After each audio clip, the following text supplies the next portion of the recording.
Today's guests are a true father-daughter powerhouse. Jamie Foxx is an Academy Award-winning actor, Grammy-winning musician, comedian, producer, and one of the greatest multi-hyphenates to ever do it. And his daughter, Corinne Foxx, is making her own mark as an actress, executive producer, and women's health advocate. Together, they've taken their relationship from home to Hollywood, working side by side across multiple projects, including 8 seasons of Beat Shazam, which will mark its 100th episode this summer. We're getting into how their very different upbringings shaped them, the family stories behind their careers, and the ways they've shown up for each other through health challenges, career pressures, and major family milestones. Because through every chapter, they've protected, supported, and held each other down, proving that for the Foxes, it really is family over everything. So, let's get into it. Today's episode is brought to you by our presenting sponsor, 7th Generation. I know I'm extra. They know I'm extra. We've made peace with it. But my cleaning products don't get to be extra. They get to work. 7th Generation keeps it simple, so I don't have to pretend otherwise. Let's get into today's show. Okay, baby, this is Keke Palmer, and baby, this is Jamie and Corinne Foxx. Hey, y'all! Keke! Come on! Man, you doing that thing?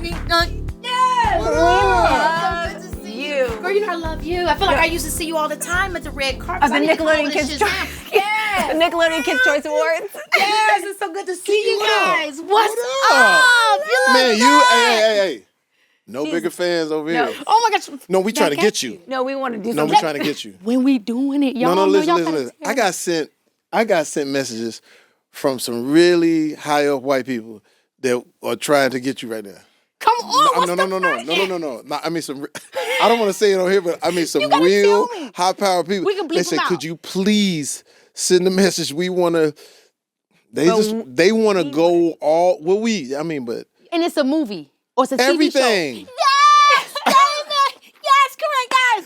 We have to do this. It's overdue. It's overdue, but we You got know some you my real. inspo. I can't curse on here, right? Yeah, you can curse. We got some real. No. But you know what we was talking about? First of all, my daughter runs my company. Yes, that's what I want from my little boy, Leo. Leo's she got to runs be my like yeah. Corinne. Got to. She runs the company, to. and I'm gonna be honest with you. My hunches ain't what they used to be. So my daughter be like, "Dad." She got good taste. But dad.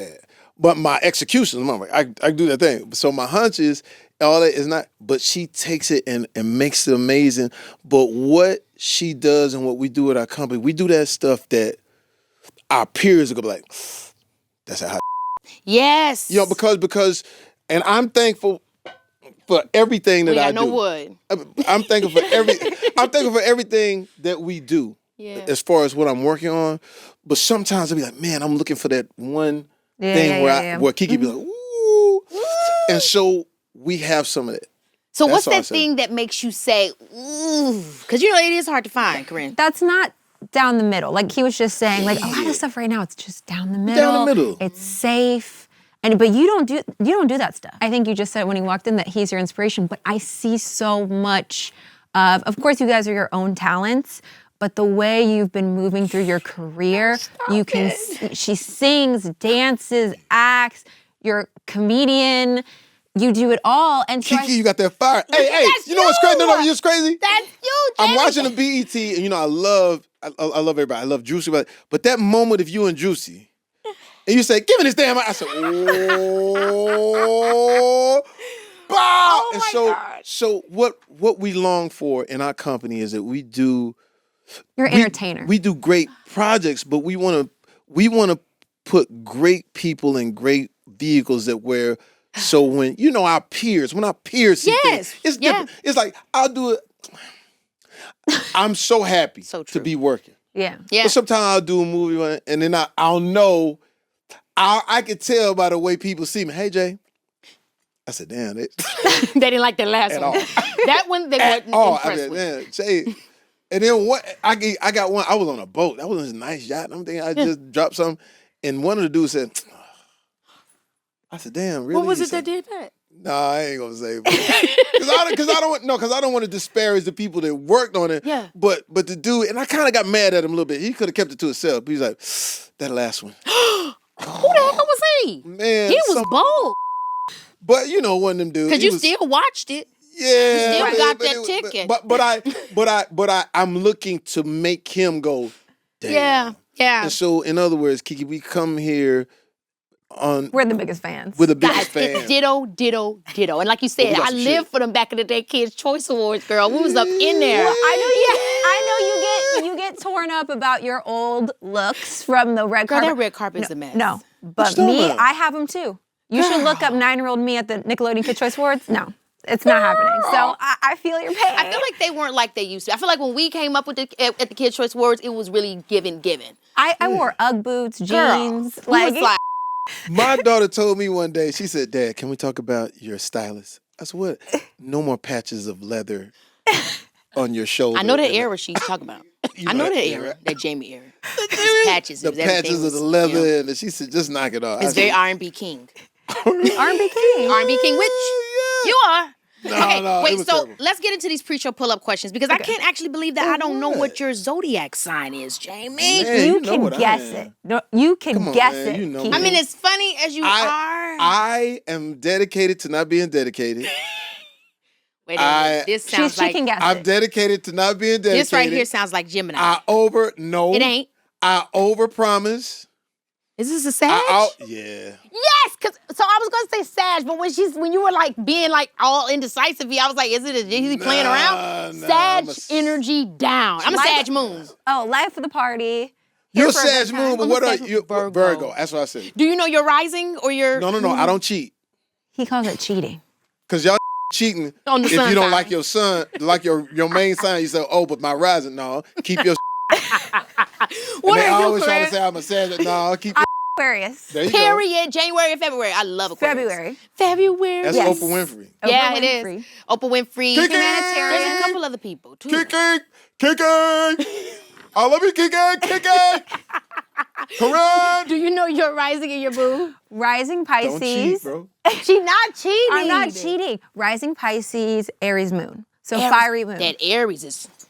That's what told him the patches had to go. Yeah, That Aries. exactly. That Aries don't play. Man, y'all just better stick with y'all own sign. I don't have no rising. What is your love Sagittarius language? rising. Love language. I like. Wait, Oh, Clip it.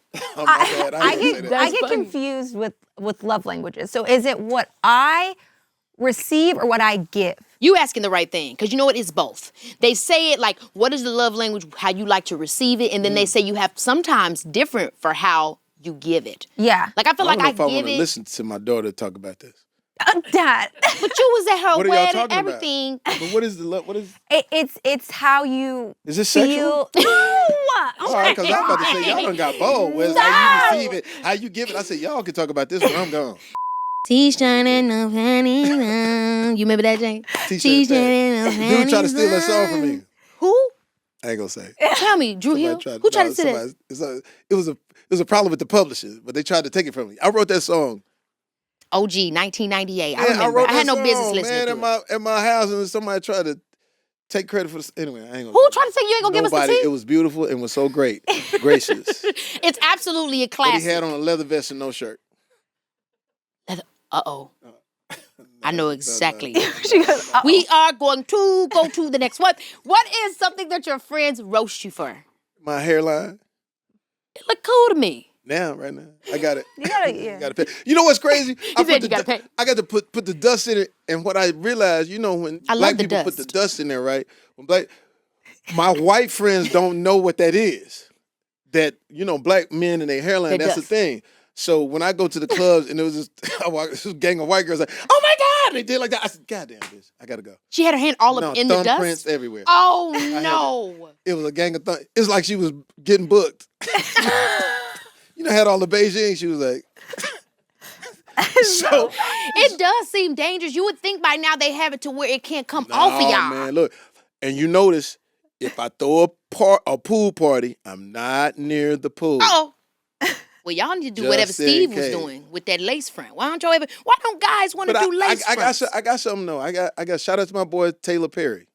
Taylor Perry, not Tyler. Not Taylor. Taylor. Who's He's Taylor from Miami. Perry? Oh yeah, He does a little thing. He does a little lace. I'm telling No. you. It's the Microblading Yeah. for your scalp. Yes. got That's me that right new. now. I can swim now. Swim, homie. I can't be in Dive. a room with you two. It's I too could much. dive off in there. Somebody knocked me in the pool one time. I had to swim all the way to San Bernardino. I didn't want to Come come on, up. San Bernardino. I fell in there. I said, oh shit, I ain't coming up because By the all time of I it. come back, it's gonna be Mr. Yeah, when I Clean. came back, you know how the octopus when they release the ink. it was Oh like that. yes. Like, Uh-oh. I said, I gotta swim all the way there. Anyway. What's a movie that you both can watch over and over and over again? You have a lot of them. Dang, really? Yes. Give me top 3. You go through The Exorcist. That's when you time. sitting at home just kicking it too? You did watch that a lot of I times did in a row. watch it a Jay? lot of time because the devil was snippy in there. People don't know Because what of the that means. jokes. No, he was snippy. Remember when the priest came in the first time and he said, "Who are you?" The devil. And the priest was like, "Okay." And then the drawer opened, and then the priest went like this, and the priest told him, "Do it again." And the devil said, "In due time." I do like Remember a that? comedic evil villain. I said, "Oh, the devil got an attitude." No, I like Drumline. Okay. Anytime it's on. Whenever I see Nick Cannon, I say, "Yo." Drumline is good. It's a That classic one. is They say it was mine. kind of like the precursor, like Dallas Austin-y vibe. I think that's like Yeah, his story it was loosely. developed on Dallas Austin, but when I watch that movie, I It's really good. get a feeling, and I like what's the holiday Tyler Perry one? There's I a watched few. with the kids. A Tyler Perry holiday one. I mean, it could have been as simple as Medea's Holiday. Could have been. It's Medea with whatever year it is. Mhm. But who was the actors in this one? Oh man, it was Bow Wow. Oh, yes. That's the one with Bow Wow. That's the one with Tiana. That's the one. Oh, my gosh. Big Happy Family. Medea's Big Happy Family, I think it's that one. That go hard. And Yeah, then, Lauren London. New Jack City. Oh, my gosh. That movie was crazy. Yeah, is that what this is about? That was Wesley Snipes acting. Yeah, right. Damn. I just remember Ice-T. It was scary as hell. Telling some, I want to shoot you so bad. My dick is hard. It's like, what the hell? I love. Like, what is this? I I love want it, to and shoot you so bad. My dick is hard. Hell is And I going loved on? everybody in there. Your soul is required in hell, young man. The old man, your soul is required in hell, young man. And then young man. Wesley Snipes, everything. Yeah. That old man really wanted to kill me, didn't he? Yeah, man, but I got your back. Anyway, you guys. What about you, Corinne? Oh my God. I feel like I like rom-coms, like Oh, the Girl, I love Brown holiday, Sugar. like those kind of things, like just cozy. Like I Yeah. like a cozy The movie. Notebook. Yeah. Notebook can get so sad, but also happy because they really, spoiler alert, they made it on home together. They did. They did. I love that, love that, love that. Okay, so now we got out of the pre-show pull-up questions. Let's get into, the family life because we know you guys all personally, but what is it like actually when it gets quiet at home? What are y'all doing? What do y'all be kicking back and vibing to? She married now. Well, yeah. I'm So you don't be kicking it with dad no more? I do. I see you every week. Yeah, that's I true. see you every week. I'm trying to get him to move. Okay, this is a You trying to whole- get them to move? Wait, so you guys do you live far? So he lives, in the burbs. I'm still in the city. I'm Period. young. You know what I mean? But he, younger. She's and, young. We're the same age. We're the same age. And he wants me to move into the backyard. Oh, I don't want to your move it. daddy No, lied wait, you wait. down. Exactly. But explain the backyard. It's 40 acres. So I cleared out like 10 acres for her. He wants a compound, and then And that's my dream too, Jamie. But see, he claims, oh, I'm not going to see you. I'm going to leave you alone. No, he's going to be right there. Well, I just want to check to make sure you're 6'8". okay. You know what I'm saying? But You are going to Binoculars. bother them. Nah, gonna I just, bother. I, feel just that. wanna, I just want to see him. You know what I'm saying? But at We'll the get same there. time, we love to just chill. The holidays and thing. We Yeah. take trips. We take a lot of we trips. took So a y'all trip are a to- vacationing family. Oh my God. Yeah. Yeah, love the vacation. Where We're y'all on- like to go? Are we thinking island? Are we thinking like, oh, we're in Nantucket or Cape Cod? Or, Ooh, Nantucket. I ain't never been. Done that. What's y'all number one favorite place to vacation at? Damn, I wish my daddy was here. South of France. South France. South of France. Really? Yeah. Is that what he gives? He loves a boat moment. I love the boat. He loves to be on the boat. Bonjour. I do like a little Sepa. yacht moment. Yeah. Come on. That's moment. cool. So we Yeah, he make said, it "Come official on." here.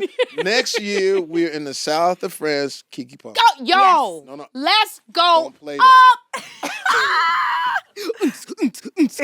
Yes. Y'all, I'm fun. Don't play though. I could go up, I could go down. I'm chilling. I'm whatever we need to be. Yeah. Whatever we need to be, I'm your girl. You know. I love it. I love Okay, it. so you grew up in Terrell, Yeah, Terrell. Texas. Terrell. Terrell. I always do that with Terrell Owens too. I try to put a little sass. Yeah, to it. yeah. Well, It's you know, Terrell. if you from Texas, you'll say Terrell. That's how we say it. But yeah, I grew up in Terrell. Terrell, Texas. So what was it like growing up? I mean, you grew up Man, in come on, Baptist man. church. Come on, man. Was you You know- singing in the choir? I was singing. I love where I came from. I'm glad I'm gone. Yeah. Yeah, Was it slow? No, it was how do I explain it?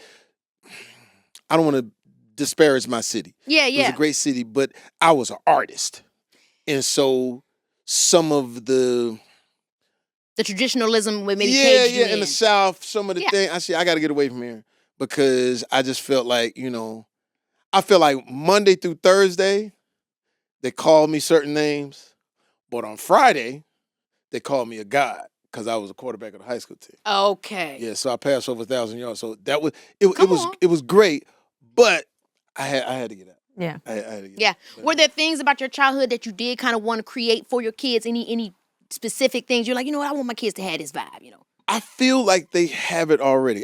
My daughter is grounded, and so that was the biggest That's the thing. Like main thing. being in Hollywood, you see kids, you be like, oh man, I saw Mm-hmm.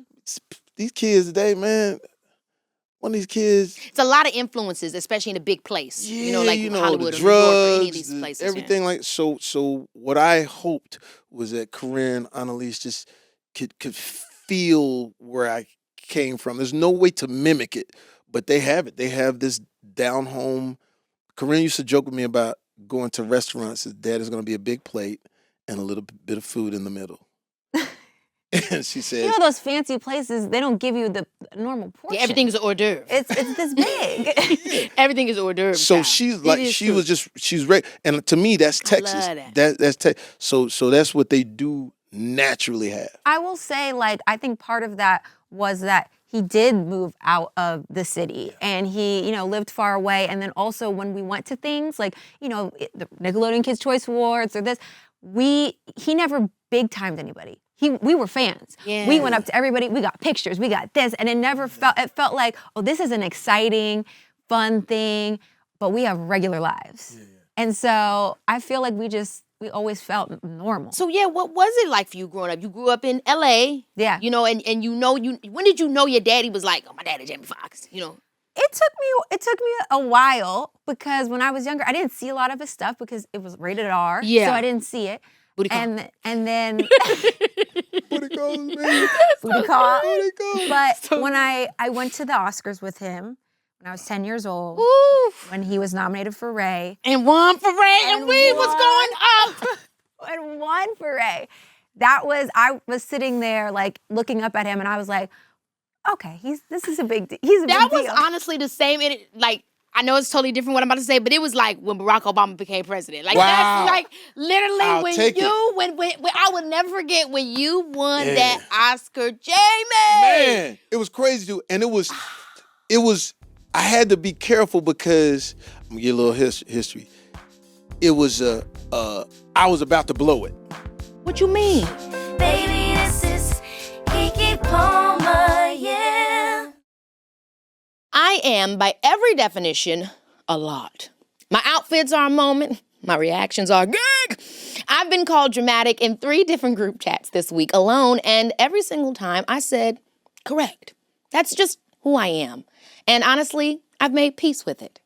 But somewhere along the way, I learned there's a difference between extra where it counts and extra where it's just showing off. And my old cleaning products were absolutely showing off and doing more to cover up than to actually clean. Girl, sit down. So I switched to 7th generation. Bio-based cleaning power that handles the job without the theatrics, plus no dyes, artificial fragrances, or bottles full of ingredients auditioning for a part they didn't get. It just works. And it doesn't need to announce itself while it's doing it. Seventh Generation provides a powerful clean without anything extra. So, if you already bring the extra to the function, make the switch today to Seventh Generation, a powerful clean without anything extra. My son Leo sees everything. I mean that literally. The kid misses nothing. Every detail, every person, every moment that most adults would walk right past, he is fully present for all of it. Traveling with him has genuinely changed the way I move through the world because he reminds me to actually be in it. And what I've learned from traveling with Leo is that the best trips aren't about where you go. They're about what you're dropped into when you get there. A neighborhood that has character, a home that has a backyard and a kitchen and a living room big enough to actually live in. A superhost who points you toward the coffee shop and the park and the spot that doesn't have a sign but absolutely should. When I book a stay on Airbnb, for us, it's not just finding a place. I'm building the world he gets to explore for those few days. And watching him explore it, that's the best part. This is Leo's summer. Find a home on Airbnb and build that world for your kids.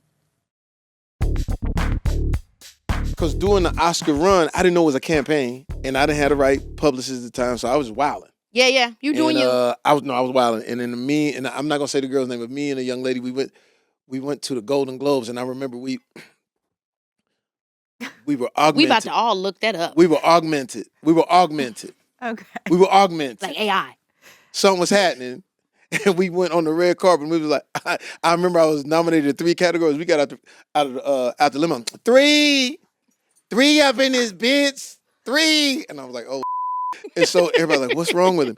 And so then I got to some fights and the Oscars coming up, and I got a call. Oprah Winfrey called me. And was she a part of Ray? No. She was just the counsel, the black counsel. Called me. Jamie Foxx! Jamie! She called me on the phone. I said, who is this? Jamie Foxx! You know when she sings, it's real. Jamie Foxx! So she was singing on it. She said, Jamie, she said, you're blowing it. I said, what do you mean? She said, you're going to lose this thing because you keep going crazy. So she said, you keep going crazy. She says, I want to take you somewhere. She took me to Quincy Jones' house. Quincy, and another black counsel. Take me to that. Hey, man.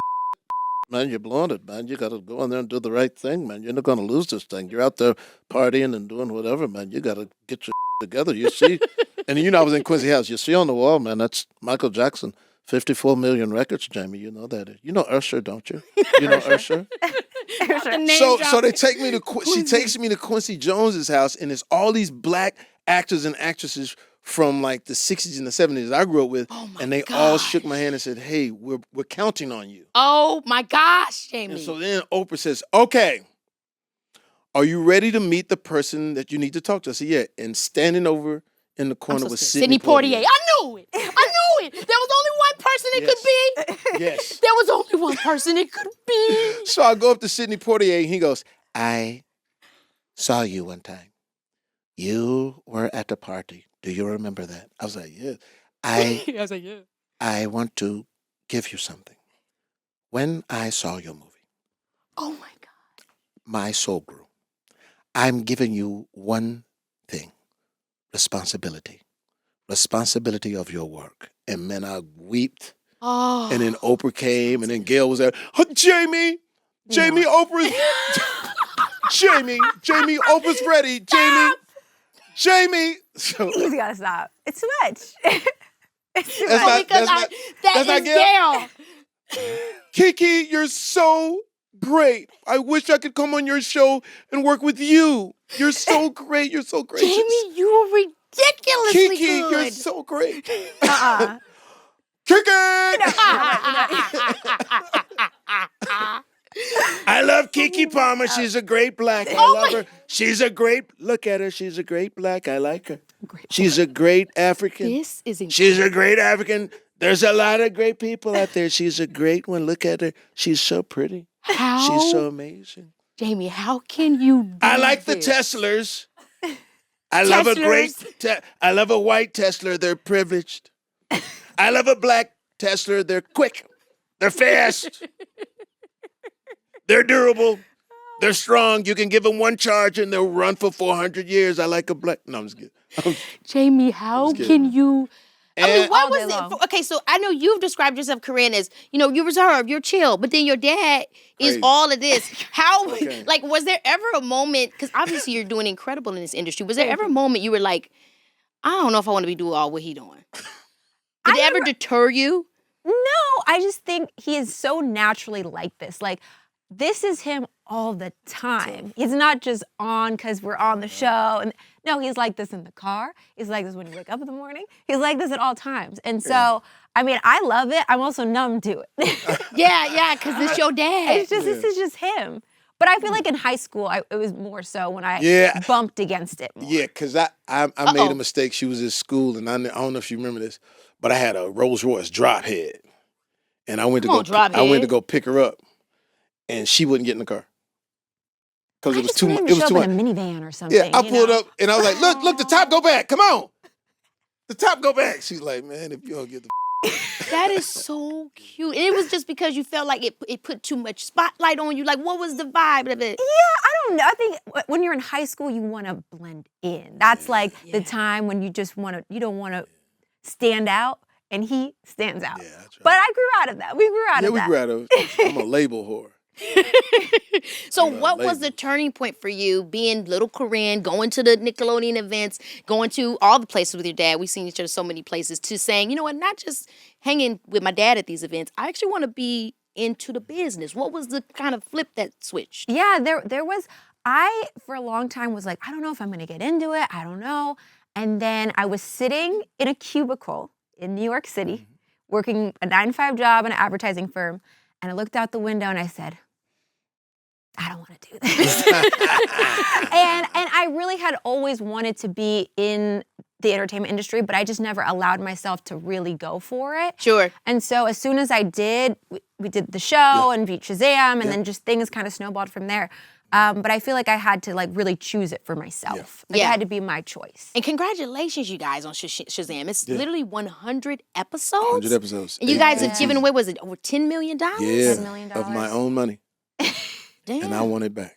No, I'm just kidding. I was just kidding. What was that like, jumping into that with your dad, working with him every day? Because obviously you had acted before, but then now you're going to be literally hosting a show with him. I love this show because I feel like this is the truest version of him, because he gets to do comedy, sing, dance, do everything. And so this felt so natural for us to do.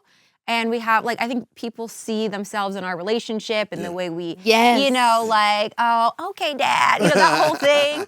And so it just felt so easy. So easy. And it's such a rewarding gig. I mean, you do a show too. You do Password? Yes, I do Password. Yeah, and do you guys... And it's my dream for Leo to be doing something with me. So I love watching y'all do that. You know what I'm saying? I would be so sad if Leo didn't want to be in entertainment. It would literally break my heart. How old is he? He's 3. Oh, come on, He you got is time. And he already has a catchphrase. Whenever my assistant comes in, because he knows whenever she comes in, we about to get to work, he says, Paige, not again. It's so cute. That's so great. Oh my so God, he's so cute. Thank you. Now you're just talking about it, multifaceted, right? You sing, you act, you do everything, Jamie. Was there ever a point in your career though where people were like, you're doing too many things? I mean, of course, because when we first started, I played the most recognizable woman character on TV with Wanda. So imagine being Wanda, like, hey, for real though, girl, I'm doing all this, but I wanted to do music. Right.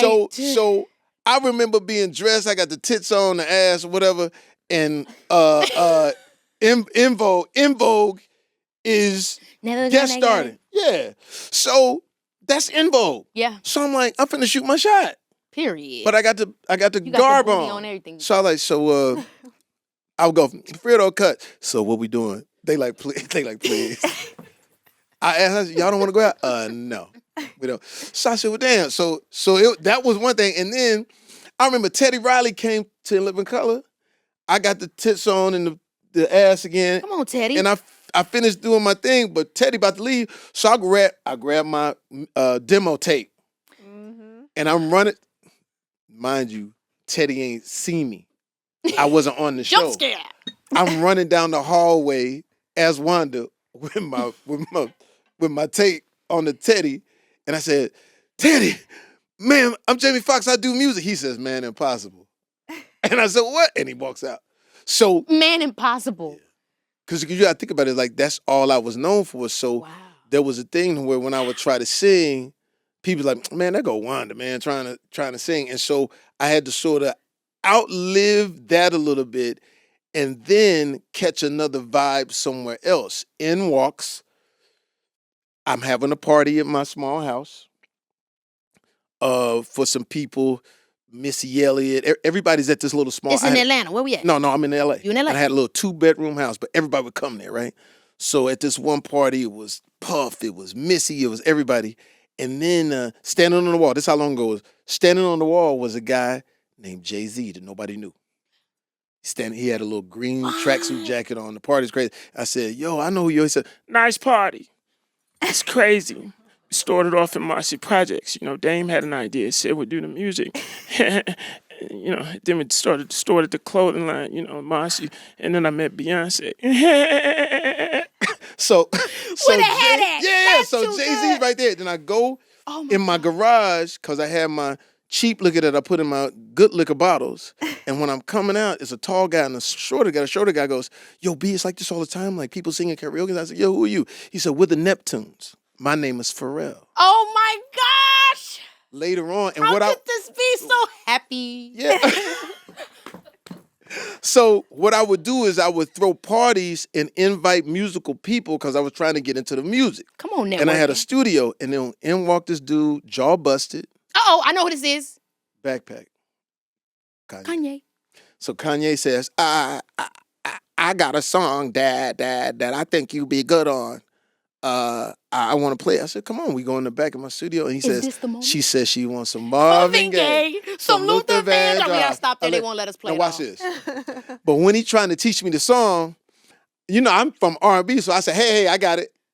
I said, she says she want some more. And he hit the button. He says, what you doing? I said, well, you know, I'm R&B. I got to put the R. He said, don't do that. He said, just sing the song, you know, like the hit. And so this is honest. In my mind, I'm like, he don't know what he talking about. Right. I got to put the arm in. So I begrudgingly sing the song. I leave for like 8 weeks and do a bad movie. I come back. What's the bad movie? I didn't want to talk about it. I gotta find that one. So I come back from the bad movie. Still, I come back from the bad movie, and I'm in Miami with Breon, and Breon said, No, wait, who's Breon? Breon, the dude who hooked all my music stuff up. Got you. So Breon said, you remember that song you said, what? I said, yeah, it's #1 in the country, because I was in Australia shooting. I said, what? And we were in Privé in Miami, and it's 3 in the morning. He tapped the DJ on the shoulder and said, are you going now? Oh. I ran to the booth full throttle and said, grab the mic. That's me. That's me. And so that's how the music birthed, but it came at a time where people that weren't old enough to have seen and live in color Interesting. was just like, oh, that's the dude that sings with Ye. And then it was a hit song. And so then things started to open up. And now, just like yourself, when we look at you, those doors being open now, you are busting them wide open. And so now, not only have I benefited from it, but we now all benefit and we can do whatever we want to do. Man, I mean, you're the one. When I think about that stand-up show, when you went to and you did Luther Vandross, you did how did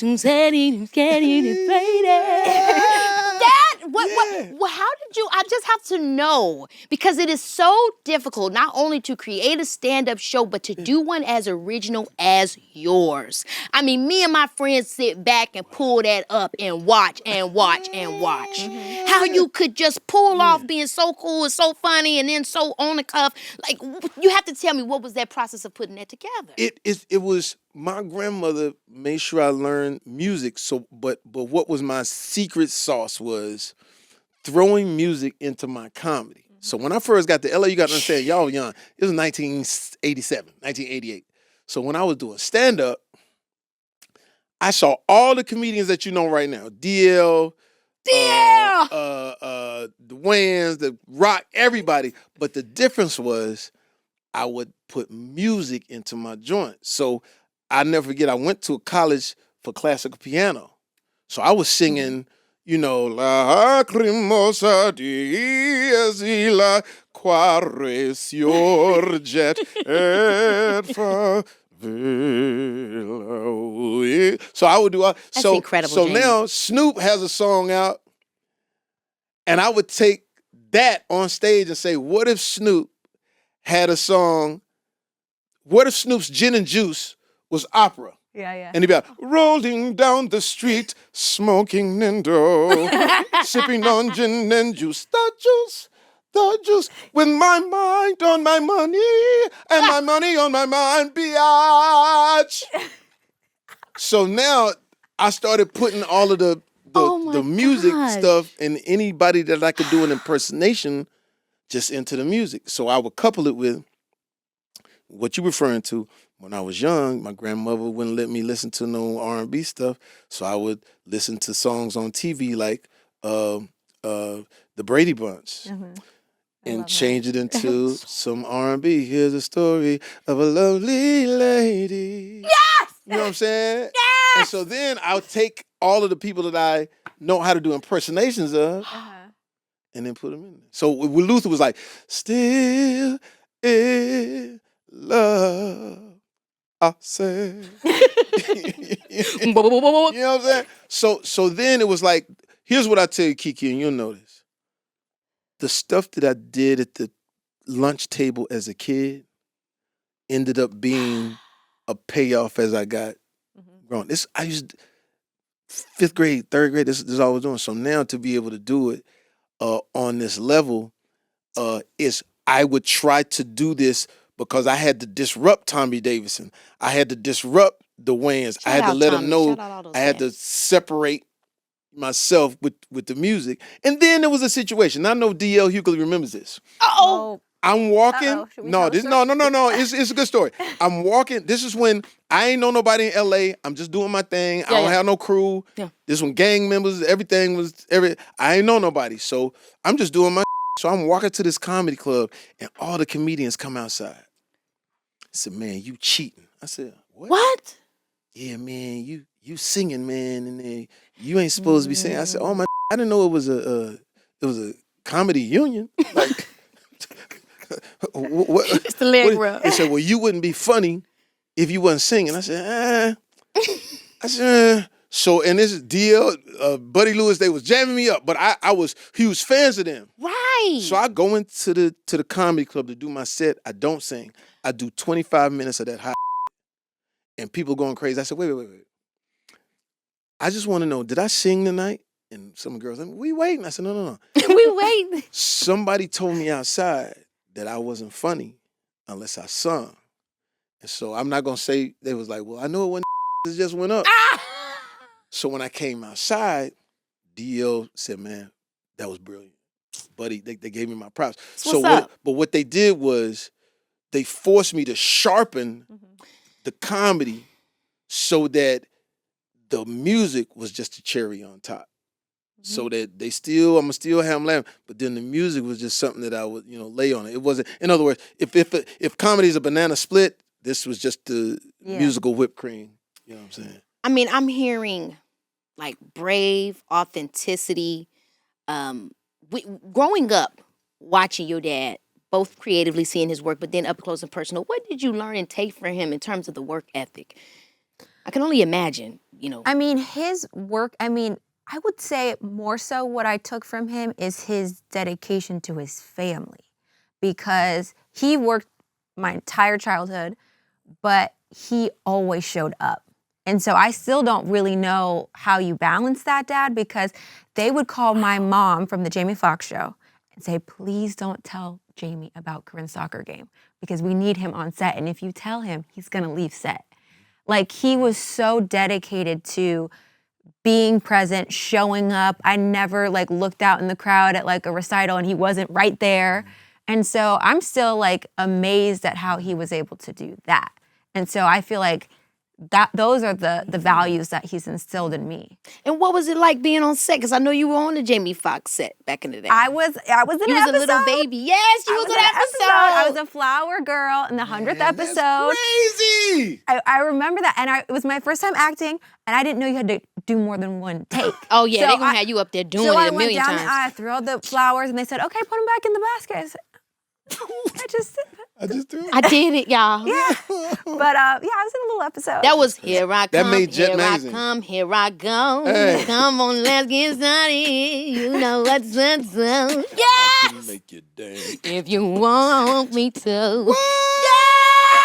You know I love that Man, show. Keke, you the best, man. Yo, how Hey, did you Keke. pull that off? You come from In Living Color, and then you executive produce, you put on your own show, you found a way to put the singing and the acting, the comedy together and give yourself a bit of a narrative. Like, what was Yeah. how'd you do that? I never had a white boss. I know that sounds weird.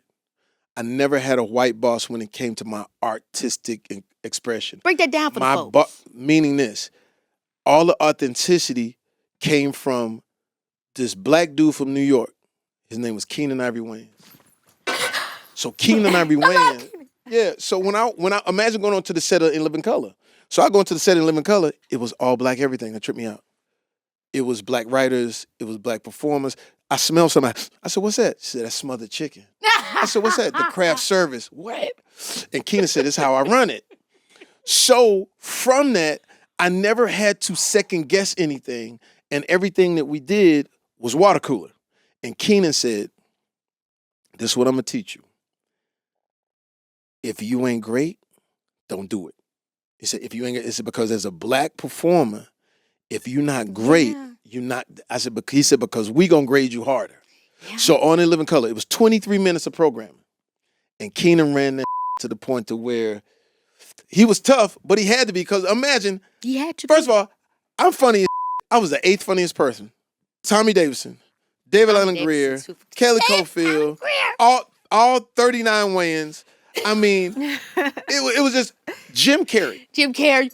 You know that so having Keenan teach me how to be serious about comedy. We would come in and be like, "Man, Keenan, man, the writers ain't writing good enough." Keenan like, "No, they writing good. Y'all just lazy. Get on your feet."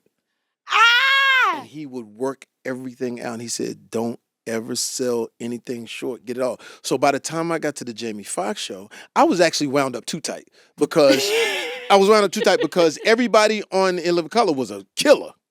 Yeah. While on the Jamie Foxx show, these were young ladies and men who had never done this. So I was like, get everything. And so I had to teach them. I had to teach Braxton. I had to teach Garcelle how to get to it, right? But because Keenan Ivory Wayans taught me the way to preserve the funny in a black way, it reverberated to everything. Yeah. And so that way when I was on it, I said, no, I know this works. Yeah. Because when you would get a note, I said, no. Keenan taught me this. And Keenan may not, I hope he gets a chance to see this because we haven't spoken in a long time. Oh. But he really taught me something that I hold to this, I tell her, to this day, I know how to get it. I know how to get it. I say my hunches ain't great, but I know you can execute. I know how to execute it. And that came from a black family in New York who was doing crazy numbers and birthed J-Lo, Jim Carrey, everybody. And then when we got to the Jamie Foxx Super Bowl show, halftime show. the first. So Keenan Ivory Wayans said, we're going to do a halftime show. Like, what you mean? He said, during the halftime show, they got this bull. We're going to do our show. And that was the first ever have. So I learned from someone great who was fearless in our business. Keenan didn't take no. And what I mean by that is, and I hope I can speak freely on this. You can, yeah. Keenan in Hollywood at that time as a black man, that was unheard of. Yes. And what I mean is, Keenan had some where his go in his dressing room, but he had 2 big security guards in front of his dressing room. Big black dudes from New York. Okay. So people would come, the network would come up to give notes, and the big dude said, "What's that?" No, Keenan not seeing nobody right now. But we're with the network. No. We're with the network. Yeah, I get all that, but Keenan not seeing nobody right now. Could you let? No, we're not doing that. And so they would make the network stand over here, and Keenan, Keenan's 6'4". Yeah. So he would walk out, clothes on, and walk right past him. They couldn't give him no notes. And all that you saw was him pushing the envelope and pushing and pushing. At one point, we were doing a sketch where I had a dead dog, and animal rights was like, "Yo, you got to get a faker dog Because it looked too real. It looked too real." So Keena had a fake dog, and they would put it in. It didn't look like a dog, but while they was there watching, the dog, and they leave. He put. He was just. And then something got funky because he was too powerful. He was too powerful. Something got funky, and they snatched the show from him. I wonder how that happened. I gotta don't talk know. to Keenan, man. I've been wanting to talk to him. Yeah, see if but he'll come what sit down with happened? me. What happened was they I don't know if they self-syndicated. It was weird. I don't know. I don't know. But I just know it got funky, and then all of a sudden he leaves the show. So when I got to the Jamie Foxx show, and we hired all of these writers, I see a dude, a brother. I said, "Man, you funny, man. Come write on my show." He said, "I don't know how to turn on a computer. We'll help you with that. We'll help you with that. But I need that kind of funny." And so we would teach him how to do it, and then we needed turn a computer. That's crazy. then we needed a woman's point of view, a black woman's point of view. So I hired Mara Brock. Mara Brockakill. Yo, that's crazy. So Mara Brock is on the show, and I told all the dudes, I said, "Hey man, it's too much testosterone in here. Too much dudes." And Mara came in and leveled that. And then she went on to do everything she did. Mara's that iconic all came to this from day. the Jamie Foxx show. And now, to be honest, at that time, they did try to shake us. Because once we started doing our you get the phone calls. We want to go in a different direction. Well, where's that? Yeah. Well, we want to go here and go. I said, no. And they want to replace everything. No. Well, they talk a lot about, there's a lot of essayists on YouTube, or even people who do articles about that, about the era of that network, of UPN, of all those shows that built those networks. They were black shows. Yeah, it was black shows. Then once all the advertisers have come in, then suddenly you want to move in a new direction where you don't want, the shows that got the eyes to be they wanted made. to move somewhere. I said, "But wait a minute, man, we doing Seinfeld, we doing numbers." So I stuck to my guns. And I won't discuss what all happened behind the scenes, but it was tough. But what was great about it was we did it on our own merit, and it was amazing. And I look at Mara all the time and go like, "Man, that came She's from amazing. You both. us." You both. It's just insane. Yeah, It's so insane. so I hope I wasn't too. You were so eloquent. I would have done that one yet. Now I go down one yet. I want to tell you this. The Black Panther was always here.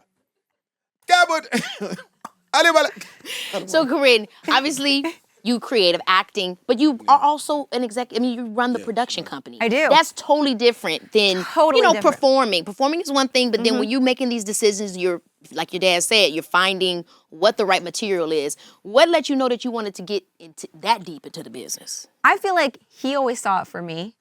I feel like I've been on both sides of the camera for my whole life. Yeah. And I started as a writer, I started writing, and then it just like kind of naturally grew into producing. But when when I got this new role as the head of the company, which was in February, the first month, I really felt that pressure of like, I want to take his ideas and put them on the screen. I want to bring them to life. We have people now that their livelihood depends on the success of this. And so I really took it so seriously. And now I feel like I've grown into the role.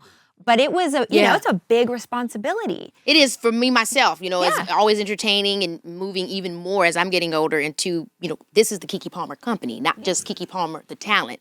This is, I have Key TV, I have Practice by Palmer, I have my wellness. And so I really feel you, girl. We need to have lunchtime and just get into it, because it's like, there's no way to know how to do it other than to do it. Just to jump in. Yeah. You just jump in. Yeah. Yeah. What has it been for you to see her taking on Corinne the challenge? tough. Okay. Corinne don't if the meeting ain't going right back, what are we talking about? Because we need to. I love that. No, I promise. She don't want to talk about. We had some meeting with some big people. She says, "Are we gonna get to what are we talking about?" I said, "Yes," and she You have to do that. but it's a natural thing, and I don't look. It's on her, but she laughing right now. But when in the meeting, she be like, Not what I did. and no. This is what she does. She'll get an underbite. This is what he says. What does it look like? She'll get an underbite. If she ain't feeling, she'll go. Like here? she'll do this. Look, like she'll be like this, you know, hi, and then that don't sound right. She go. She will turn into LeBron. She'll turn into LeBron James. She'll be like. You don't feel like you do that. You don't feel like She does. She turned into LeBron James. She be like this. I don't have a poker face. I guess I don't have a poker face. You don't have. You can't play poker because when you don't like this, you be like, this is some book. We was at a dinner. She just said, I gotta go. I got it. But what it does, it makes whoever that she's meeting with get to the business. That's right. And she says, Dad, I don't want to be. She said, we ain't socializing. Let's get it. Do you recognize And she's yourself in her, or do you feel like she's tougher than you? I would say she's tougher than me when it comes to that. Come on, man. I got ADD and HD. I can't. And HD. Yeah. Can't. And HD, You it's see clear. me? I'm just going crazy.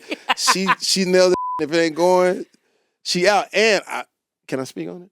I don't know what you're gonna say. She's already sold a major. Yeah, show. we have Major show. show. We have really Listen big to me. stuff going on. No. Oh my gosh. She's trying to say we. She sold a major show. And I was like, What can you give me? What can you tell me without giving me your press release? We have a really big show that we can't not talk about. But we have Gotta give Keke we have a Palmer the really exclusive. cool poltergeist. we have a actually give me the exclusive. actually Keke, this would be really good for you. it's an exclusive. Baby, this is Keke Palmer, yeah. You know what just came back into my life like it never left? The Starbucks pumpkin spice latte. And the second I saw it on my Starbucks app, I knew fall was just around the corner. The first sip took me right back to that fall feeling. And I remember how much I love this part of the year. I can't wait for the leaves to have their whole moment and the air to finally have some personality to it. When I actually want to be outside instead of rushing past everything, that's what I'm excited for. It's funny how a walk I've done 100 times feels brand new just because fall is almost here. That's the thing about fall rituals. They're familiar in the best way. The iconic Starbucks pumpkin spice latte falls right into that category for me. Same drink, same me. But somehow it feels like a whole moment every single time it comes back. So let this be your sign to slow down, soak the season in, and grab a Starbucks pumpkin spice latte as fall begins. Celebrate fall with the return of the iconic pumpkin spice latte. Order now on the Starbucks app. Tastes like fall. I've said it, I've heard it, we all know the saying, you need to go see that lady. And sometimes, we give an excuse. I'll deal with it later. It's probably too expensive. What if it doesn't help me? Meanwhile, we're still struggling and somebody's worried. But with some research, I found out about Rula. It's a real healthcare company. Sessions average about $15 with insurance, and they tell you that cost before you book. Providers are vetted, outcomes are tracked, and the majority of patients report genuinely feeling better. You can find someone who specializes in exactly what they're going through. Don't talk yourself out of therapy because you think it'll cost too much, won't work, or you have no idea where to even start. And trust me, that advice goes both ways. If you're ready to stop talking yourself out of finding care and making progress, then head to Rula.com. That's RULA.com. And take the first step. We have a horror series. It's a poltergeist show that is with the Hayes brothers who created the Conjuring series. Yes. It is so dope. It's really, really cool. And we're It's with- talking about coming to the Light Caroline poltergeist? Is that the vibe? That's the vibe. like It's a the same type of haunting- vibe, right? It's a haunting. It's the haunting thing. It's a really cool show. I can't tell him what it is. The other thing. What's the other? No, I don't think you Okay, can tell me all what right. that is. Well, tell me just so I can react and we'll cut it out. What is it? Just beep. No. But it's a major. Can I say the person's name? Yeah. Okay, Michael Ealy. Oh, the Oh, Michael I Ealy love thing? Michael What you think I was talking Ealy. about? Oh, we Something have else. other stuff too. Yeah, the Michael bad. Ealy thing is really cool. Oh, I love Michael Ealy. We have a show with Michael Ealy. Hey. And she, no, but here's We have the- that. We have a- she we didn't have a- call me though. She didn't call me. She called me after it was sold. I did tell you to get on the Zoom though. I was just saying. I got on the Zoom. Hop on the Zoom. I hopped on the Zoom, but then I got off. But she sold it, and I don't let her. I'm like, that is a major thing. And Michael Ealy is a good. He's so good looking. I've loved Michael Ealy since I was a kid. I love Michael Ealy. But what I want to go to what your dad is saying, because anybody that's never maybe pitched something, it's really hard. It's tough. It's really hard. It's hard, y'all. Like you can do a million of them. Yeah. You know, you may not never get a call back. Yeah. You know, you do a million calls preparing for the pitch call. You know what I'm saying? So for the fact that you're selling so many of them, what would you say is your like what gets you in the head of it? Like what gets you in the game mind to be like, okay, we about to pitch this, and how do you know when something's going to sell? I know it's frustrating for creatives, but I feel like drilling it and getting it tight. People have very short attention spans. Yeah. And you can tell on a Zoom when people, they just start, Glazing over. and then they're looking at other things on their computer and you're like, we lost them. So I think having it tight and engaging, and when you have Michael Ealy on, She be on it's the air. really That hard. packaging. Yeah, it's really hard to not be engaged. Yeah. Yeah, but she It's be so on true. that. She be on the ass. What she's trying to say is, I'm not a I'm gonna be honest tyrant. with it. She be on the ass. They be uncomfortable. She said, if y'all don't get right, she. Look. Okay. You'll be whipping them in the shade. But at the end of the day, she sold it in an impossible time of selling things, and it's because she Yes. said, "Yo, get this right." That's all right. I'm done. Speaking of whipping things into shape at the sake of a bad pun, Django Unchained. Django Unchained. I have to get into that movie. Okay, you had already won the Oscar, Yeah. obviously from Ray. Yeah. A lot of people, I remember when that Django script was going around, crazy. and a lot of people were afraid First to time I touch heard it. about that script was Tyler Perry. Hey man, have you heard this this thing that they're doing? Quentin Tarantino's doing. It's called the Django or something like that. I said, no, I ain't. That's not my Tyler Perry. Everybody kept saying Hey the man, Django. hey man, this Django thing. So I said, I don't know what it is, but if it's Quentin Tarantino, it's gotta be tough. So I wasn't in the running for Django because I was in the middle of switching my management around, so I didn't know nothing about Django. But I heard that a lot of people was up for it. One, Will Smith. But Will was like, yo, so we're here, and so it's Django. And when I went there to talk to QT, I was like, yo, so as a slave, yo, was like, what you talking about? I said, Will, you have to play it. Yo, but a slave, nah, we're there. I said, you got to do it. So he passed. Now I'm doing a show like in Maryland or something, and all of a sudden, Idris Elba is in backstage, and he saw that, Quentin Tarantino mentioned this movie. It's called Django, it's where I play slave. I'm a slave, and then I get raped, and someone else gets raped. And I said, man, they ain't gonna rape you. I said, but I could imagine your big, beautiful black ass on that goddamn horse with your shirt off. Well, you really don't know if I should do. I said, all right. So he passed. So now it's my turn. My management hooked me up, and this was funny. I switched my management, and I went into my agency. And when I went to my new agency, they were like, Jamie, it's a fresh start. I said, yeah. What do you feel like playing a slave? I said, man, what the I said, no. Django. I said, oh, I heard about it. So now I go to Quentin Tarantino house, but I know it's a Western. I bring my horse. Now that's what I'm talking about. Multifaceted. Listen, my horse is parked outside while I'm doing the The thing. performance has begun. Yeah, I'm doing my thing in there. And I said, QT, you know what? I know you're looking at a lot of people, man, but I just want to let you know I got my own horse. What? My horse is in your driveway. You have your own horse? What the You brought a horse to my house? What do you mean? There's a horse? I said, yeah, man, right outside. So I go outside.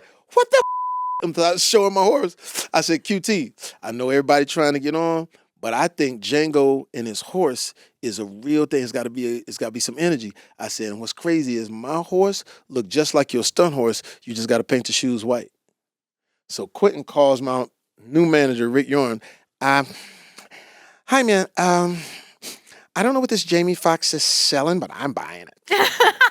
And so that's how I got in the movie. So a lot of people, that was incredible impressions. They were scared of that script People were scared Yeah. of the Django, of the slave, of everything with it, of the satire. Is this humorous? The Sam roll. Everything was spooky about it. As an actor and as a performer, just like what you were saying that you said to what you said to Idris. Django watch me, bitch. It's ripe. I get ripe. Boom. There's ripe. We've seen all these scenes. Was it you? How did you come in there and say, this is how this needs to be done? As a I'm going to performer. first of all, we had a great leader, Quentin Tarantino. Yeah. And one thing Quentin said when we were talking about the dynamic of the movie, Quentin says, hey man, I'm not going to hide behind my I'm not going to hide. I'm not going to throw you to the wall. So he says, I'm going to stand in front of this. However, Okay. when it came to certain things, when it came to us, I said, QT, I want to bring somebody to the set on the most horrific day. Yeah. It was Kathy Hughes, who does Radio 1. So Kathy Hughes comes to the set. I said, Miss Hughes, I want you to watch this scene. And this was the scene where the dogs were ripping apart the slave. Miss Hughes wept and she says, this is a movie that's necessary. She says, I will make sure on Radio 1, because she touched 98% of black people, that this is a movie we need to watch. And then in return, Quentin did Kathy Hughes's interview show. So he was nice enough to do her show. So there were certain checkpoints where I go like, and Yes, I hope he this is doesn't mind. important. I hope he doesn't mind me saying like, because what I was telling Will and Idris, I said, man, all the stuff that I know about Quentin, what he put in his script, he don't shoot that. Yeah. But what he put in the script, he don't always shoot that. So the movie gonna be different. And then of course some of that stuff you ain't gonna be able to do no way. But you gotta be vocal and, This and is not what I want. not be afraid. If you read the script, Broomhilda and Django get raped. Oh, yes. But once we got together, Quentin and I and Carrie, we wanted to protect Kerry Washington. Why? Because movies are forever. Meaning that if there is some bombastic scene, you can't take it out. And it's forever. And you can clip it out of context. Yeah. And we wanted to make sure that we protected Olivia Pope. And at that time, that television show wasn't out yet, but I said, hey, she's going to have this show and we want to protect her. And he was with it. So all of that sort of outlandish stuff left. And then certain things, I'll only say this because we have a great leader. I said, QT, when I read the script, the only thing that I see is Django, he ain't trying to cure slavery, but he loves his woman. So right now in the script, his woman ain't in there enough. All he want to do is, I want my woman back. He'll kill anybody, black, green, red, blue, or brown, just to get his woman back. So if we're able to increase that, and then Quentin goes, yeah, it's an omelet. It's an omelet and all these ingredients, and I'm gonna throw some more of Broomhilda. So in the movie, when you watch it, those scenes where Kerry Washington is sort of in his eyesight, that wasn't in the script. He placed Kerry Washington to make sure it was a through line so that Django, it was a guy about going to get love in the worst circumstance. So therefore, when people watch it, it's like, oh man, he's on a journey to get his girl. Because if you look, when the first girl when he said, John Brittle, I like how you die, boy, boom, he shoots him. He don't go untie the girl that was being whipped. Yeah. That's not his thing. I'm going to get my girl. So in moments like that, QT was so accommodating. Well, he was, to your point, a good leader. A good leader respects the people that he put in place. But it could be dicey because could have said, man, if you don't get you don't see my. So I was very. But you rolled the dice, and I think that's what artistry is. And whenever I get a chance to sit up and have a conversation with an icon like yourself, the main thing I want to be able to pull out is how to apply myself. And for anybody, you get into these positions, right? Whether you are an actor or you're an entrepreneur, whatever you're in, you suddenly, when you're asked or when you're brought in as a collaborator, you forget to speak up. Yeah, people forget to speak up. They forget to take their expertise and make the material or whatever it is they're doing better. And that's what you brought. Oh man, well, you know what? I was so appreciative, and then on that movie, some go-getters. Yeah. Me, Christoph Waltz, we worked for 6 weeks by ourselves, and then Samuel Jackson and Leonardo DiCaprio walked on that set smoking their vape, walking in slow motion. I said, these ready to go. And people don't realize the Leo dude, he ain't no He said the joke. Leo dude. He not no joke when it comes to his craft. Like Yeah. you see him on the boat, you know what I'm saying, South of France, the models. No, but when he come in there, and this me up. He came in, he taller than me. So he taller than me. So when we have our first, rehearsal, Yeah. he turned around and he like this. I'm just curious. And he blow the smoke in my face. And I went. So during the rehearsal, every time I can't beat him. Taller than me, blow the smoke in my face. I said, this killing me. So I went to the wardrobe people. I said, Miss Lady, I need you. I need you to put 4 inches in my boot when I do this scene. She said, right now, no. Not until the camera come on. She said, why? I said, don't worry about it. I just need 4 inches. You on point. Man, when I turned around, I'm like, yeah. Son. Django, homie. And he was like, but you had to do certain Yes. because they was coming. Yes. You And on Samuel point. Jackson, forget about it. Yeah. He was. No. I know. No. On the set, better than everybody. I know. And he was in and out. Say action. Say Action. Master Cam to use the mask. Cut. What? So how was that? Yes. And me and Leo look at each other and said, and he said, Master Cam to use a mask. Please cut. What y'all think about that? And Leo goes to me, he says, he's amazing. I say, he is. He is. He's Imagine Samuel all of that. It was so, we were cooking one day, so I won't say who it was, but we were all cooking so much on a scene. Yeah. There was a guy who only had like maybe one line. He couldn't get it out. Because it was, It was hot. It was hot.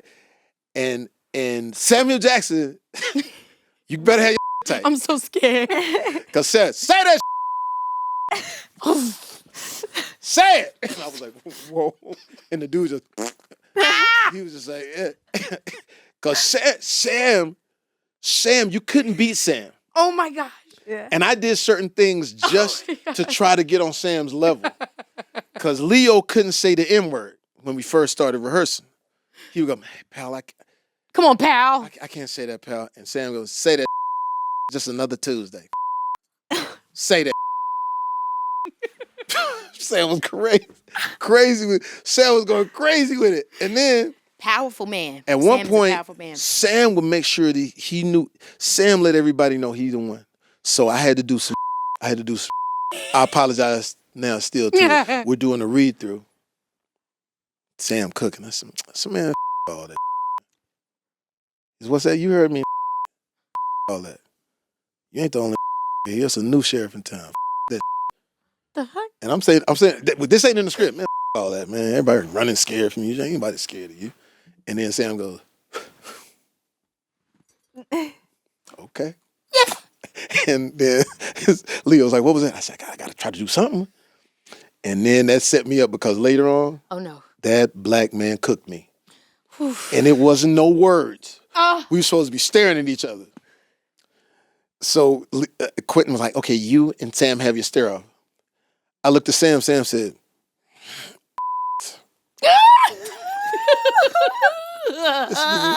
and Quentin was like, can you say? I said, I'm trying. Action. And then after they said cut, Sam was like, Sam knows he's Sam. Yeah. Yeah. He was like, and he did this. Is the best. The Yeah. best. Yeah. I mean, you have this doubly. Anytime you're running a production company, you are thinking about the legacy of this production company, but then also you are the legacy of your father. Yeah. What would you want it to be? Like when you're thinking about what you're building, what do you see for the future of this production company, of your dad's legacy that you're going to be carrying out? You and your little That is sister, a- Annalise. Big question. I know. And it's great you ask it because it's something I think about every day. And I thought about when I was given this position, I thought about what is the pillar. First of all, who is Jamie Foxx? Yeah. That I know, but also that the people love. What do they want to see from him? And then also, what don't they expect?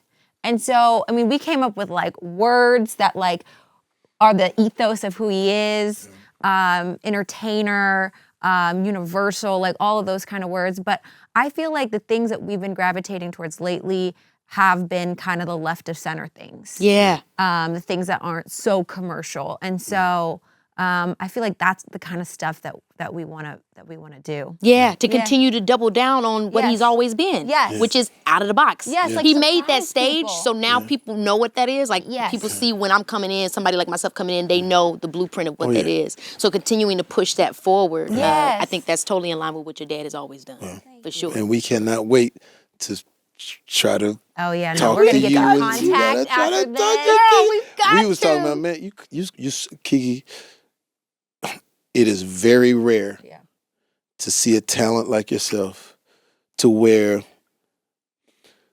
I equate it to this. Sometimes you see people and they only are that in front of the camera, or they only are that singing the song, but to see you have it all the time, and it's measured. It's like I'll watch you, I go, oh, you gear down, you gear up, you gear down, and then when you go to your serious moments, and then when it's this, and so we go like, man, how do we make sure that we pour everything into you, and then lay everything at your feet and be like, man, have a look at it, and we not gonna bring you no. Oh my God. We not gonna have you looking like a. What the hell are y'all laughing about? Okay, you know. All right. It's the sideline, like, Because we've had some meetings where people we be like, and she's like, she turned It's into always that. She turned into LeBron. Yo, I mean, we have to talk about the fact of what you guys overcame. I mean, that was incredible. Obviously, you suffered a brain bleed, Jamie, which was tough. I mean, we all Crazy. was just like, we can't lose Jamie. But I can only imagine what it was like for you as his actual daughter and the family being together. So what was that time like? I know you said it was your Aunt Deb that... Aunt Deidre. Excuse me, Aunt Deidre. Yeah, my Aunt sister, Deidre, Annalise, yeah. they had found out something was wrong. Yeah. Yeah. It was really crazy. Insane, man. Yeah, it's, in my mind, my dad. And talk about as little as much as you want. You ain't Yeah, gotta. yeah. I ain't pulling. I don't pull No, stuff it out. It wasn't- want to talk about. It wasn't that. It was. It's not that at all. You sure? It was. Sure. It was me. Like, I was talking to him. I said, bro, what are you talking about? It's me, bro. Like, I put the smiles on people's faces. Why me? And look at all these bad people out here. And he said, those bad people already belong to somebody else. He says, this is your time. And I said, ah. And it was so, you couldn't imagine. Like when I finally came to my senses, what happened? They said, you had a stroke. You had I said, what are you talking about? I couldn't make sense of it. And I remember the parts I do remember, like the rehab part was frustrating because I'm like, they said, you got a second chance. I said, the second chance. What was wrong with my first chance? This doesn't happen to anybody. How does it happen to me? Yeah. It's a fun though. Like, Yeah, there was, yeah, they couldn't do wellness checks on me because I only had comedy to lean on. Yeah. So I was just funny. I was always joking all the time. Yeah. So when they come and say, who are you today, sir? And I was somebody different. Who are you today? Damn, it's crazy. I'm Dave Chappelle. Somebody said I had a stroke. Pow, damn, it's crazy. There's no way Dave Chappelle had. But even when you got admitted, they asked you what your name was, and you said Denzel Washington. Not because he didn't know who he was, because he was playing making a around. joke. Yeah, because he's playing around. All right, so like- that's what you're telling me, huh? Okay. Okay. So you're telling me I had a stroke. Okay. You're telling me I had a stroke. And they don't know, is he okay or not? Right. They're confused. So that's what you're telling me. But that was the only way that I could stay. That's the only way I could find myself. Of course. Because here's the trueness of it. Like, when this all transpired, I went back to meet the 60 nurses that kept me alive. Because I don't quite remember. And this is crazy. This is in Atlanta, Piedmont. So this is crazy. One of the black girl nurses came up to me and said, Jamie, I listen to Future. I'm from the streets. I was like, what? I listen to rap music. I said, what does that have to do with anything? I'm just giving you a frame of reference of who I am. I said, okay. She said, but Jamie, I want you to know something.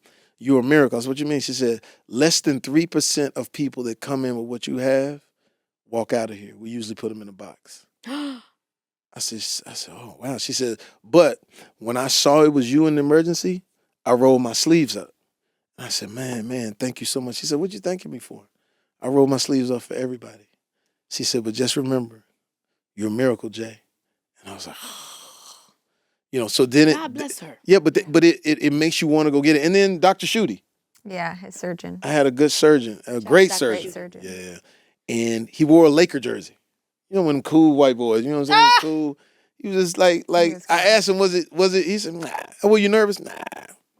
I said, come on. He said, he said, you were sick.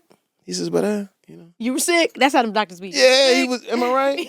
He was very cool. He was very cool. What were you thinking, especially with your dad playing? He play all the time. Was there ever a moment where you were like, where you were scared? Where you were like, yo, dad, like, or just what was your energy like? It's when you're in it, you don't have time to be scared because your brain overhauls adrenaline. You're in caretaking mode, and you're never really ready to take care of your parent. Like you never feel you're never ready for that moment.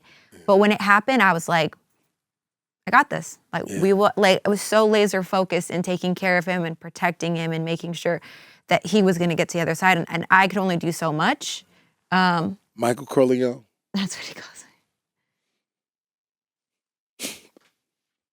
Oh man, damn. We don't have to go there. No. I'm just saying, when you look at The Godfather, right? And Michael Corleone is out with his girl on Christmas. And he picks up the newspaper and sees that his father has been shot. And he says, it doesn't say if he's alive. It doesn't say if he's alive. And he's not really telling his girl what he's reading. It doesn't say if my father's alive. And Michael Corleone left and he went to that hospital and he took over. And he told one of the guys, there are people coming here to do danger to my father. I need you to help me. That's who she was. Because when I talked to the doctor, I said, hey, listen, I hear everybody's stories. I want to know from you what it was. He said, hey, man, without her, you wouldn't be here. So I said, hey, that's Michael Corleone. So forever, forever. And, the doctor was like, no one handles it like this. No one handles it. He says, because you were on the slab, TMZ, all these other, and she handled it. And so, sorry to get like that. I mean, because a lot of people especially with the type of jobs we have, a lot of people be in it. Yeah. Until you really need them. Yeah. You know what I'm saying? I don't even know your situation. I just know when I'm hearing it. Yeah. Just the reason why I imagine you getting emotional is because somebody has your back. Has your back. And that's how I know that I'm gonna be okay. I said, because when it was really, because you know how this business is. Yes. Man, when it's good, you know what I mean? And then when it get weird, people, man, she helped, man. How they say, 10 toes down, whatever it was. But I talked to the doctor because I wanted to know his version. He says, when I finally got my bearings, he says, man, your daughter saved your life. And he talked about Corinne. She saved you. He said, she's the reason that you're here, and the way she had to. I mean, you had to deal with a lot of stuff. She had to deal with the internet. That was a part that I was not prepared for. Because they be saying anything, clone. Yeah. What y'all doing? They're talking about a clone. And watch this. I had to block. No, I'm just, like Men in Black. no, I put my hands behind my head. Yes, and like I had never been on the bad side of the internet. I always had nice comment. People were nice, but as soon as he went dark, it was scary. The places the internet went with the cloning and the conspiracy, and I was like, what? I mean, I just wanted to be like, it's not that interesting, actually. Yeah. What it is, it's a human thing. Yeah. But it also was not my place to ever release his medical information. Yeah. Right. And so I had never really experienced that before. And that was the toughest part, was just trying to manage that. But it didn't really matter. They can say whatever they want, as long as he's good. Yeah. That was, hey man, look, I mean, so God is now, awesome. God is amazing. And when you say that thing I said I didn't want a second chance, but when I look at her now, I say, ooh, I gotta live this thing. I gotta live it because that thing, you know what's crazy? Wasn't no singing, no Peter blowing his horn. It was just It was quiet over there. I mean, gone. Oh, if I hadn't came back, I was just like, all right, go. But awakening and realizing how much love and how much strength someone had for you. We should all have a Corinne Marie Foxx in our. No, I'm serious. And she loves to play it down. But that dude, I said, man, give me that real. He said, man, bro. He said, I done seen people fall apart in here. And he said she had to deal with so much, and she's sliding, but not social, but the media part of it is a tough thing to do because we all live and die in comments. Yeah, you know, it affects everyone. Yeah, and I'm older, so I don't necessarily, I was on Black Planet and MySpace, and it wasn't really. Come on, Black Planet. You know what I'm saying? But I couldn't imagine being in that situation where people are really trying to. And calling the hospital, asking for your medical records, things like that. I think people don't often realize what, because they get so connected to folks. And again, we watch your whole, it doesn't mean that they should, but people don't understand how they demoralize or dehumanize somebody, and don't really think about the fact that maybe you shouldn't be calling up there. Would you do that to your neighbor down the street? But because it's Jamie Foxx, you thinking it's not a big deal, Yeah. It's a thing, but hey, man. We're grateful now. Yeah. And to be able to do the show with him is a whole new context now, being able to work with him. I was already really grateful, but now it's such a blessing to be able to work with your family. Yes. It's a huge blessing. Yes. And that's what I tell family everybody. Business. Live. As it should be. Yeah. And also, I'd want to, say congratulations. I got married. And married. Yeah, you got married. You got married to Joe, and y'all got married during this. We got engaged during while he was in rehab, and that was like a really nice light thing that could happen while we were. That boy killed that thing. He killed that thing. Tell him how he did it. Brought some light up in there. Tell him how he did it. We were in Chicago. That's where he was rehabbing, and he took me to a park, and we were in front of this beautiful tree, and he gave this woman his phone for a picture. He said, "Let's take a picture." But on the phone, he had. On a note, it said I'm proposing. Can you press record? And so I love a man that plans. I love a man that plans. He's a director. Yeah. Yeah, and then we had a whole after thing in his rehab room, and it was really special. It was really, really special. Oh my God! Hey, you always like Joe? Yeah, man. Yeah. I like Joe because Joe saved some black people. We can't get into that. What he do? You ain't got to tell. Have you ever seen in nature? Is it a TV show? No, we went to Hawaii. We was in Hawaii. She said it's real life. We went to Hawaii, and so Joe. My husband, he's 6'5". He's 6'5". Okay. He was. Is you saying? Blanco. So he can swim. He can swim. So he can swim. So all these black people on this goddamn boat trying to snorkel.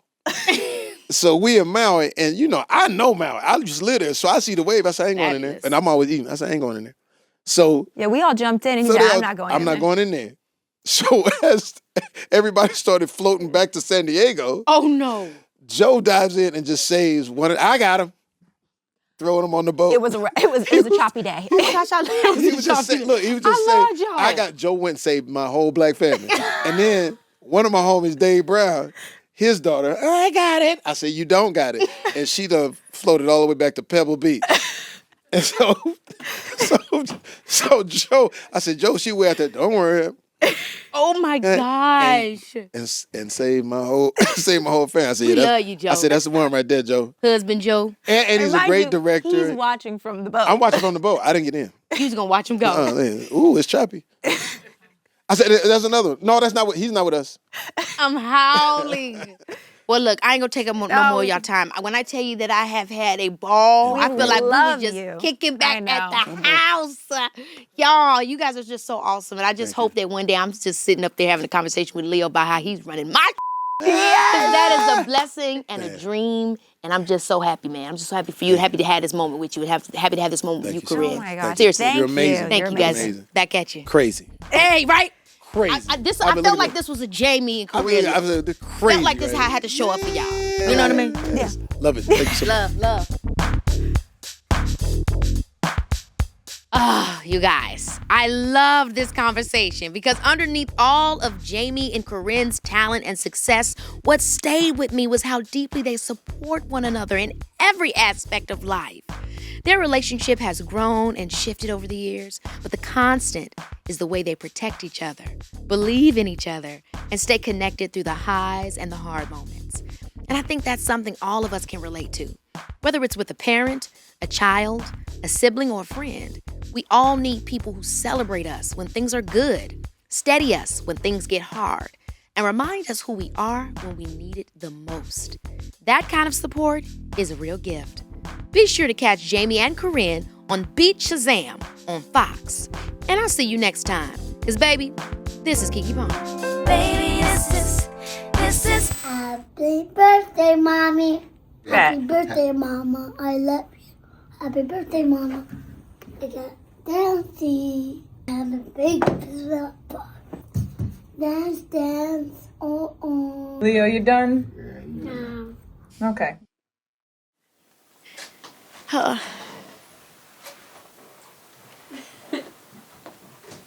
Leo Bio.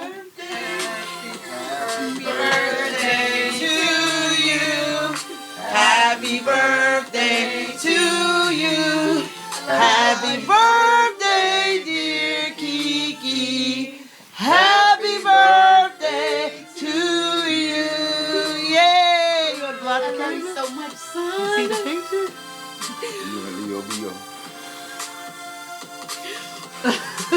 These scandals is crazy. Yay! Right, ain't got no lung power. I love you so much, Dad. You see this picture? I That's love nice. it so much. I love you so much. You was crying. You son. must have seen the video of him. Girl, this man here, we was trying to keep up with him in that room. That's what we. They made me cry, man, playing that video. You know, we hid him for 3 hours, and for the whole 3 hours, he kept saying, "I want to see my mama. I want to say happy birthday." Thank you, girl. That took me out. That took me out, son. You made me just so happy, son. I love you so much. I love your outfit, boo. It's good. What do you think? He been talking about cake all day. You like it? Wow, that video was so awesome. You know what? He said, I haven't been so You know what? He charged them for coming here. You know what he charged them? He said he needed some cake and ice cream. Oh. When we got here, Hillary had that cake and ice cream. Oh. And he ate it. Thank you, guys. You know what he called Hillary? Miss Hillary. Young lady. Oh, he said, tell the young lady. He saw me, he said, Paige is here, you're here? Not again. Not again. He got his catchphrase, y'all. He got a catch. You got that in the Junior Fox show. Right. You see, Leo, look who's on the cake. Look who's on the cake. Who's that? Who's that? He ain't thinking about y'all. He's sucking up that cream. He's saying anything. He said, happy birthday, mommy. Son, I love my video. Did you see the video you He made? did not, no. Here, play that video again. Let y'all. him see it. He got to see himself in action. Look, Leo. Happy birthday, mommy. Happy birthday, mama. I love you. Happy birthday, mama. I got dancing and a big pizza bar. Dance, dance, oh, oh. Leo, you were awesome, Look at buddy. his hair, I love it. That just was just, I can't Now believe y'all need to it. go take a look at the room. He tore it up. Kids all over that place.